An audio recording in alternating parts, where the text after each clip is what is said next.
Audio Jungle.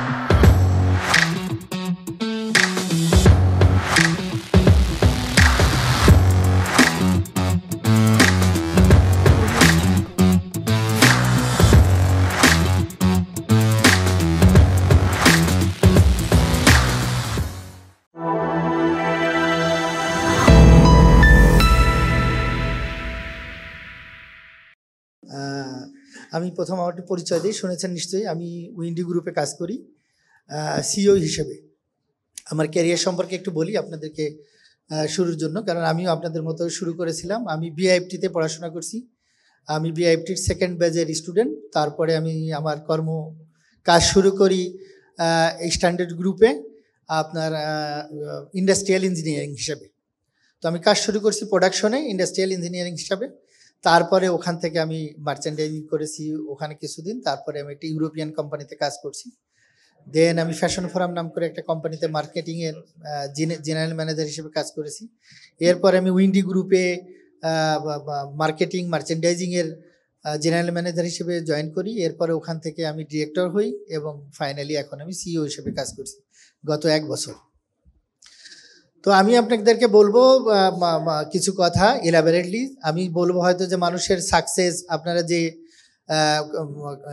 কাজ করতেছেন student হিসেবে সামনে আসার জন্য পড়াশোনা করছেন, সাকসেসের জন্য যে জিনিসগুলো আমাদের দরকার, সেটা আমার মনে হয় যে সাকসেসের জন্য দৃঢ়তা দরকার। যে আমি সাকসেস করতে চাই, সাকসেস করার জন্য খুবই দৃঢ় মন লাগবে এবং স্থির করতে হবে যে আমি আমাকে কোথায় দেখতে চাই। যদি আমি ঠিক করতে পারি যে আমি আমাকে কোথায় দেখতে চাই, তাইলে আমি যদি সেই রোড ম্যাপ অনুযায়ী আবার আমাকে নিজেকে তৈরি করি, তাইলে আমরা ঠিকই সেই জায়গায় যেতে পারবো। না হলে সাকসেসের জন্য রিসোর্সের জন্য কি করতে হবে, আমাকে নিজেকে রিসোর্সফুল হতে হবে। তো রিসোর্সফুল হতে হলে আমাকে রিসার্চ করতে হবে। রিসার্চ করার জন্য আমাকে ভালো স্টুডেন্ট হইতে হবে।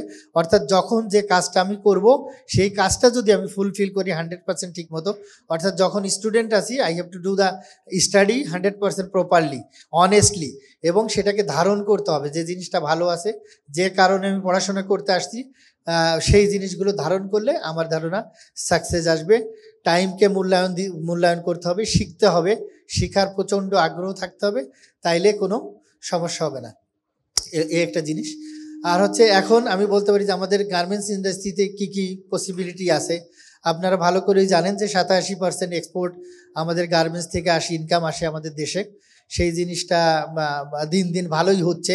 অনেক চ্যালেঞ্জ আছে, কিন্তু চ্যালেঞ্জ থাকার পরেও আপনারা হয়তো দেখতেছেন যে প্রত্যেক দিনই বা প্রত্যেক মাসেই বা প্রত্যেক বছরেই বাংলাদেশে এক্সপোর্ট বাড়তেছে এবং এন্টারপ্রেনার যারা আছে, গার্মেন্টসের মালিক আছেন, তারা গার্মেন্টস দিন দিন বাড়াচ্ছে। তো বাড়াচ্ছে কি কারণে? অপরচুনিটি আছে সেখানে।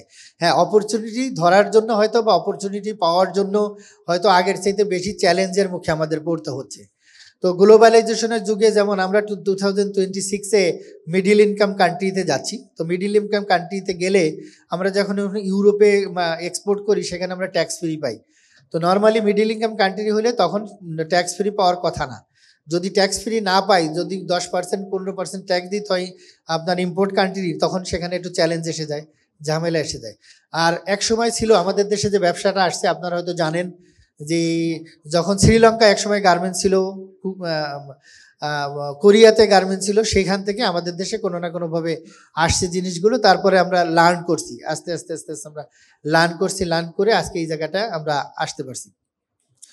তো এই জায়গাতে আসার পিছনে এই যে জিনিসটা আসলে আমাদের এখনও দরকার, সেই জিনিসটা হলো কি, যে কিছুটা হলো অনেস্টি হচ্ছে আমাদের ভিতরে অনেস্টি। সাকসেসের জন্য ভিতরে নিজের কাছে অনেস্টি থাকা খুবই জরুরি। কারণ এই একটা কাজ দূর দূরান্ত থেকে ক্লায়েন্টরা আমাদেরকে দেয়।